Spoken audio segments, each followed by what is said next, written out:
Hi, my name is Michael Rehm, and I practice DUI defense in Placer County.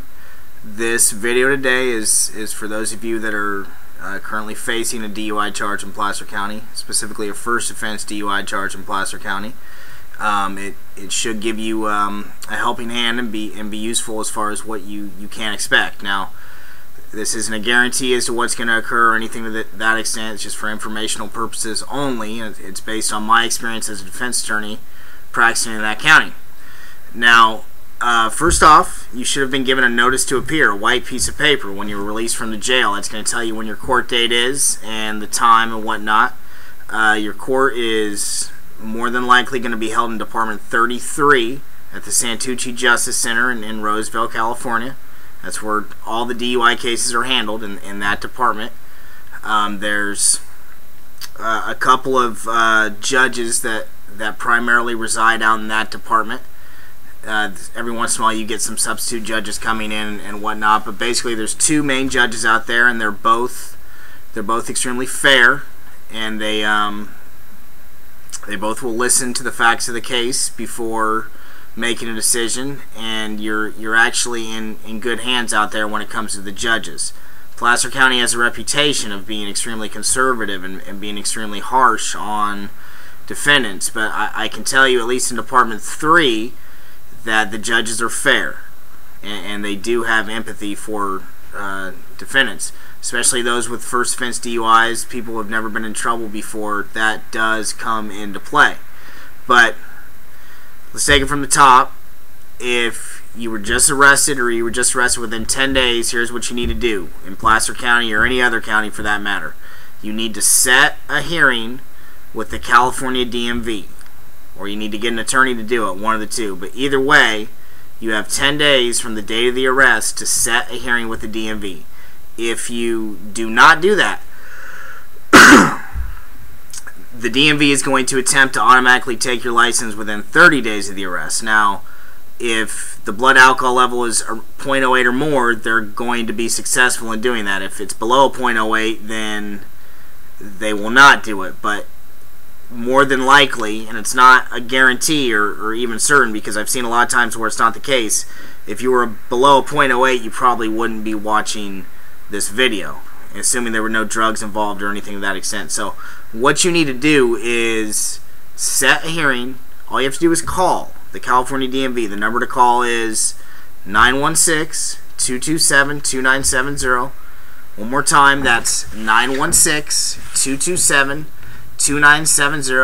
You need to say you were arrested for a DUI and you want to set your hearing with the DMV. They're going to ask you, what issues are you contesting? They're going to try and persuade you not to do it by saying, well, if you're not contesting anything, why are you setting it? Why not just say I'm contesting everything? And you want two things, and this is important. You want what they call a stay, and say that word. Say, I want a stay, and discovery. Those are the two magic words. They'll know exactly what you're talking about. A stay implies that any license suspension is stayed through the outcome of the hearing. So the 30-day rule no longer applies to you. You get to keep your license through the outcome of the hearing. At that point, not right away, but they will eventually mail you what's another temporary driver's license, but it's just another piece of paper. But the temporary driver's license specifically says your license is valid through the outcome of the hearing. Like I said, it's just a piece of paper. If you want a photo ID, you're going to have to go down and get a California identification card in the meantime, until ultimately you can get your license back. Discovery implies exactly that. The police report, if you took the blood test results, the evidence in the case. You're not going to get all the evidence through the DMV, at least not just by asking for discovery initially, but at a minimum, they'll mail you the police report, and if you took a blood test, they'll get you the blood test results whenever they get it. Same with the police report. Whenever they get it, you get it.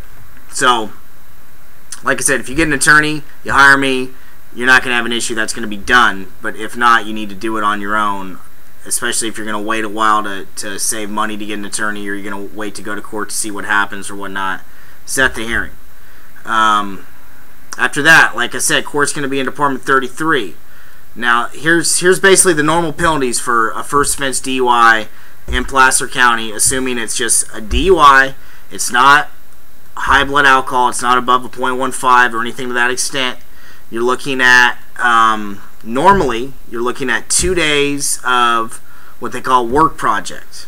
Okay, not 2 days jail. You're going to look through a lot of attorneys' websites. It's going to say a minimum of 48 hours jail. What that really means is you're going to be able to do work project in lieu of jail. Now, the sheriff still have to approve you for the work project, but what they're basically looking for is, are you healthy? Can you, even though it's not going to be strenuous physical labor, can you work in the sun? Can you do limited physical labor or whatnot? Because if you're not healthy and they have you out there working and you get sick or something, you're just a big liability for the county, and they don't want to take that risk. But just so you know, if you have any anxiety about this, I don't care if it's Placer County or anywhere else, I have never had a client go to jail on a first offense DUI when it's just a standard first offense DUI. Even with high blood alcohol, I've never had a client go to jail. And I've never had a client get denied for the sheriff's work project in that situation either. I mean, they will work for you. If for some reason you do get denied, okay, let's say you go down to sheriff's work project, you get denied, there are other things you can do. You can potentially do ankle monitoring. You can potentially do just general community service. The court will work with you. We might have to go back in front of the court, or you might have to go back in front of the court, but they will work with you. So that's number one. You're looking at the 2 days of sheriff's work project. Now, Placer County, as harsh as they can be, they, from time to time, will give you credit for time served, depending on when you were brought into custody. For instance, if you were booked into custody at 11 o'clock at night, or 10 o'clock at night, and then you were released at 3, 4 a.m. the next day, technically that's considered 2 days. So you could actually just get a time served and just not have to do any work project at all, potentially. But that's not a guarantee, and they don't have to go by that rule, but that does occur in Placer, whereas in Sacramento County and in Yolo County a lot of times as well, that doesn't occur. It hardly ever occurs in Sacramento. There's been rare circumstances where they will allow that, but Placer, it will occur. So that is one benefit of being in Placer County. The fines are under $2,000, which is rare for these counties around here. Yolo County's around $3K. Sacramento's around $25. The first offender program you're gonna have to do. You're gonna have to do let's just do the 4 things. You're gonna have to do the work project, informal probation, and I'll discuss that in a minute. Fines around $2K, a little less than $2K, and what they call the first offender program of the DUI school, which is a 3-month DUI school once a week for 3 months. And the DMV is going to require you do that anyway, so that's just something you need to do to get your license back. And if you're not from Placer County, you can do it out of county. They work with you on that. You can do it in any county in California you reside in. So we discussed the jail, in lieu of jail, sheriff's work project. We discussed the DUI school, the fines, and then there's what's called informal probation. Now, informal probation is exactly as it sounds. It's informal. On a first offense DUI, that's all you get. In Placer, actually, on a second offense, which is kind of unheard of, in a lot of other counties, this is where they get harsh.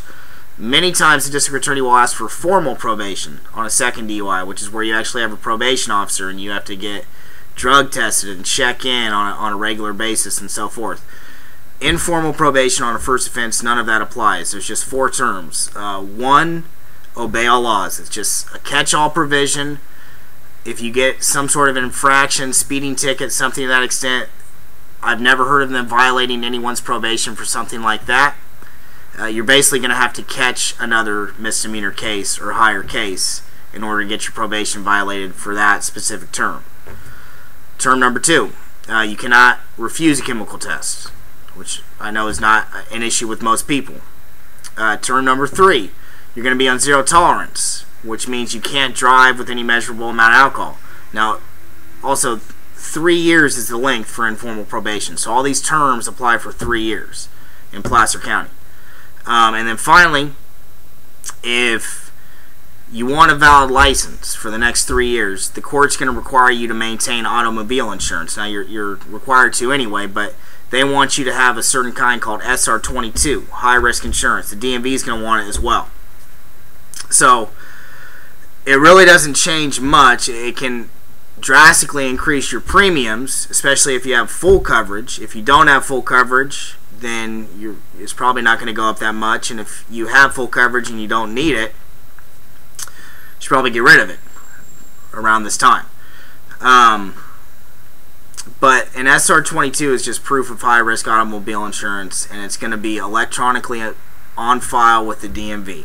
When you get it from your insurance company, they're supposed to at least electronically forward it to the DMV, and as long as that's there for the next 3 years, you're not going to get your license suspended. It's, as I stated before, California, it's illegal not to have auto insurance anyway. But if you don't have it, they don't suspend your license, whereas in other states, it's what's called a lapse in coverage suspension. They do suspend your license if you don't have insurance. Now, that doesn't apply to most California residents, but it's going to apply to you for the next 3 years if you're convicted of a DUI in Placer County. And that's basically it. Placer County doesn't require a breathalyzer in the vehicle on a first offense as opposed to Sacramento. The fines aren't as outrageous as Sacramento or Yolo. The work project actually isn't as bad as Sacramento and Yolo. Where Placer County tends to be a little more tough is they're not as willing to work with you on reductions. It's more difficult to get a wet reckless out there as opposed to Sacramento or Yolo County. But they do give them. And I've received them on third offense DUIs, so they are willing to work with you from time to time, depending on the facts and circumstances of the case. Now, I can tell you that the judges out there, if you're facing anything more than a first offense DUI in Placer County, and you're in Department 33, if you're looking at a second or a third, the court really likes to see someone that is going out there and getting some help with alcoholism. And it doesn't have to be, I know a lot of people can't afford to go into a residential rehab facility, or they can't afford to take the time off to enter into a residential rehab facility, but if you have health insurance, specifically Kaiser, and I think Blue Shield also covers it, there's outpatient programs they have. The courts are very impressed by that in Placer County, more so than other counties. And you can always just do AA if you need to. So, basically, that is what's going to happen in Placer County. If you have any questions, you can contact me anytime at area code 916-233-7346. I know I haven't covered everything here, but there's only so much time to talk about all these things. If you're worried about going to jail on a first offense DUI in Placer County, it's not going to happen unless you majorly screw up work project, ankle monitoring, community service. You have to really screw it up. So, if you have any questions, call me, 916-233-7346. Good luck.